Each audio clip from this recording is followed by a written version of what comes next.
PCMC news, सत्याला शब्दाची धार। Society धारक ठरवणार आवारात लिकर शॉप हवे की नको, आमदार महेश लांडगे यांची विधानसभेत लक्षवेधी। गृहनिर्माण सोसायटी, शाळा, धार्मिक स्थळे, हॉस्पिटल यासह रहिवासी क्षेत्रात वाईन शॉप, बियर शॉप, बार आणि रेस्टॉरंट परवानगी देताना सोसायटीची NOC बंधनकारक करण्यात येणार आहे। त्यासाठी नियमांमध्ये सुधारणा करण्यात येईल असं आश्वासन उपमुख्यमंत्री अजित पवार यांनी दिले। महाराष्ट्र अर्थसंकल्पीय अधिवेशनाच्या निमित्तानं भारतीय जनता पार्टीचे नेते तथा आमदार महेश लांडगे यांनी सोसायटीच्या आवारामध्ये लिकर शॉपला परवानगी दिल्यामुळे सर्वसामान्य नागरिकांना नाहक त्रास सहन करावा लागतोय। याबाबत लक्षवेधी सूचना मांडली, त्यावर सभागृहात चर्चा झाली। पाहूया सविस्तर भोसरी कार्यसम्राट आमदार महेश लांडगे यांनी मांडलेली लक्षवेधी व त्यावर महाराष्ट्र राज्याचे उपमुख्यमंत्री अजित पवार यांनी दिलेलं सकारात्मक उत्तर।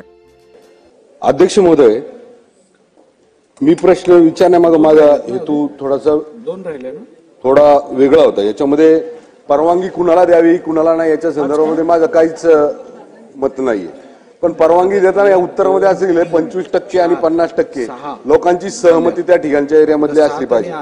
अध्यक्ष महोदय, माझ्या शहरामध्ये वेगवेगळे गृहप्रकल्प झालेले आहेत आणि त्या गृहप्रकल्पामध्ये कमर्शियल, त्या गृहप्रकल्पाच्या कॅम्पसमध्ये, प्रिमायसेस मध्ये गृहप्रकल्पाच्या कॅम्पसमध्ये कमर्शियल सुद्धा काही दुकानं त्या ठिकाणी आहेत आणि त्या दुकानांमध्ये त्या गृहप्रकल्पाच्या गेटवर अशा प्रकारच्या लायसन्स, मग बियर शॉपीचे असतील, वाईन्सचे असतील किंवा देशी दारूचे असतील, अशा वेगवेगळे वाईन्सचे परवाने त्या ठिकाणी दिलेले आहेत आणि ते नेमके सोसायटीच्या दरवाजावर आहेत। अध्यक्ष महोदय, त्या सोसायटीत राहणाऱ्या विद्यार्थ्यांपासून ज्येष्ठांपर्यंत, माता भगिनींपर्यंत त्या ठिकाणी ये जा करणाऱ्या रस्त्यावर असल्यामुळं अनेक लोकांचे त्रास या ठिकाणी त्या परिसरातल्या नागरिकांना होतात। अध्यक्ष महोदय, मी काही स्पेसिफिक 2-4 उदाहरणं माझ्या मतदारसंघातली सांगतो। त्या ठिकाणी याच्यामध्ये सांगितलेलं आहे, तक्रारी दिल्यानंतर, त्या संदर्भामध्ये तक्रारी दिल्यानंतर त्याच्यावर योग्य अशी कारवाई त्या ठिकाणच्या प्रशासनाकडनं केली जाईल। अध्यक्ष महोदय, मोरे वस्तीमध्ये माझ्या इथं एक देशी दारूचं दुकान आहे, आजूबाजूला सगळ्या परिसर म्हणजे मध्यवर्ती ठिकाणी आहे, त्या ठिकाणी विद्यार्थी जातात, ज्येष्ठ नागरिक जातात, माता भगिनी जातात, त्या ठिकाणच्या 50% जास्त लोकांनी त्या तक्रारी केल्या असून सुद्धा त्या ठिकाणी त्या देशी दारू दुकानावर तक्रार झालेली नाही, कुठल्याही प्रकारची कारवाई झालेली नाही।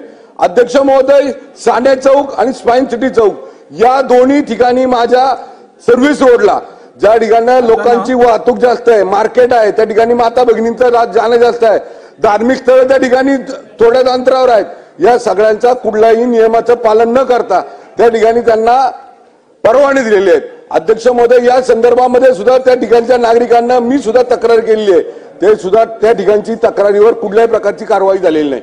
अध्यक्ष महोदय, पूर्णा नगरमध्ये ज्या ठिकाणी उच्चभ्रू लोक राहतात, उच्च शिक्षित लोक राहतात, त्या ठिकाणी त्या सोसायटीच्या कमर्शियल याच्यामध्ये एक देशी दारूच्या दुकानाचा परवाना दिलेला आहे। अध्यक्ष महोदय, त्या पूर्ण सोसायटीचा त्याला विरोध आहे, तरी सुद्धा त्याला परवाना दिलेला आहे। अध्यक्ष महोदय, ज्या अर्थीय उत्तरामध्ये असं दिलेलं आहे 25% 50% लोकांची मान्यता त्या ठिकाणी असली पाहिजे। अध्यक्ष महोदय, ते परवाना धारक जे पण दारूचे दुकानवाले आहेत त्यांनी हे सगळे जे पण काही मान्यता आहेत त्या 50% 25% या चुकीच्या त्या ठिकाणी मांडलेल्या आहेत। अध्यक्ष महोदय, माझ्या या निमित्तानं स्पेसिफिक असे प्रश्न आहेत, जे काही स्पॉट मी सांगितलेले आहेत आणि ज्या काही तक्रारी, हाच प्रश्न फक्त माझ्या मतदारसंघापुरता नाही तर पूर्ण राज्यासाठी आहे। अध्यक्ष महोदय, ज्या ठिकाणी लोक राहतात, ज्या ठिकाणी लोकांचं वास्तव म्हणजे कुटुंब घेऊन राहतात, त्या ठिकाणी अशा प्रकारचे परवाने दिल्यामुळं अध्यक्ष महोदय, या बियर शॉपिंग मधले, या वाईन्स मधली लोक त्या ठिकाणी बाहेरच दारू प्यायला बसतात आणि त्यामुळे तिथं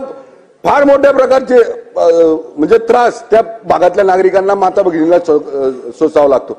तर अध्यक्ष महोदय, जे काही स्पॉट अशा प्रकारचे मी या ठिकाणी सांगितलेत किंवा अशा प्रकारच्या तक्रारी आपल्या विभागाकडे आलेल्या आहेत, त्या संबंधित त्वरित कारवाई त्या विभागाकडनं केली जाईल का, हा माझा स्पेसिफिक प्रश्न आहे। अध्यक्ष महोदय, मला ह्या निमित्तानं सभागृहाला सगळ्यांना सांगायचं आहे की जवळपास 1972 नंतर एक देखील नवीन दुकान आपण कुठं महाराष्ट्रामध्ये मंजूर केलेलं नाहीये। आता काही भागामध्ये दुकानं आहेत परंतु ती दुकानं असताना स्थलांतरित करण्याचे काही प्रस्ताव हे विभागाकडे येतात आणि विभागाकडे प्रस्ताव आल्यानंतर त्याच्याबद्दलची तपासणी होते, शहानिशा केली जाते आणि त्याच्यानंतर त्या भागामध्ये ते दुकान मंजूर केलं जातं, म्हणजे स्थलांतरित करणारं दुकान मंजूर केलं जातं. अध्यक्ष महोदय, त्यामध्ये कायदा सुव्यवस्थेच्या संदर्भामधला देखील विचार केला जातो किंवा पोलिसांचं त्याच्याबद्दल काय मत आहे, पोलिसांची संमती आहे का, आणि अशा पद्धतीनं मग त्याबद्दलचा निर्णय त्या ठिकाणी घेतला जातो. मला सभागृहाला या निमित्तानं सांगायचं की ग्रामीण भागामध्ये किंवा नगरपालिकेच्या हद्दीमध्ये आपण नगरपालिकेचा नाहरकत दाखला घेतो आणि मग नंतर तिथं ते दुकान मंजूर करतो. तसंच एकदम ग्रामीण भाग असेल, नगरपालिका नसेल, तिथं ग्रामसभेचा ठराव आपण आवश्यक केलेला आहे. आता सन्माननीय सदस्यांनी महेश लांडगेंनी विचारलं, त्याच्यामध्ये सोसायटीचा मुद्दा अलीकडच्या काळामध्ये महानगरपालिकेच्या परिसरामध्ये मोठ्या प्रमाणावर नवीन सोसायट्या होत आहेत. मी यामध्ये माहिती घेत असताना माझ्या ही गोष्ट लक्षात आली की रहिवासी सोसायट्यांच्या मध्ये खाली जे काही गाळे असतात ते सोसायटीवालेच गाळे काढतात. तिथं मद्य अनुज्ञप्तीच्या स्थलांतरित करताना सोसायटीचा नाहरकत घेण्याची नियमात तरतूद नाहीये. पण मला असं वाटतं की याच्यात नियमात तरतूद केली पाहिजे. जर तिथं सोसायटी एखादी नवीन निर्माण होत असेल, 2000, 1000, 100, 150 काय लोक तिथं राहत असतील, तर त्यांना त्यांच्या सोसायटीमध्ये खालच्या गाळ्यांच्या मध्ये कशा प्रकारची दुकानं असावीत हा शेवटी त्यांचा अधिकार आहे.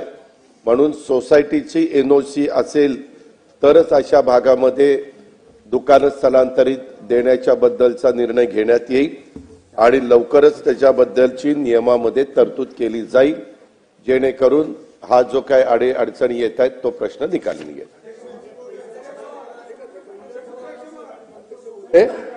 अध्यक्ष महोदय, मंत्री महोदयांनी सांगितलेलं जो काही नियमामध्ये बदल करणार आहे त्या सोसायटीचा परवाना घेणार हे एकदम म्हणजे योग्य नियम, म्हणजे त्या लोकांना सुद्धा त्या संदर्भातलं संरक्षण मिळेल.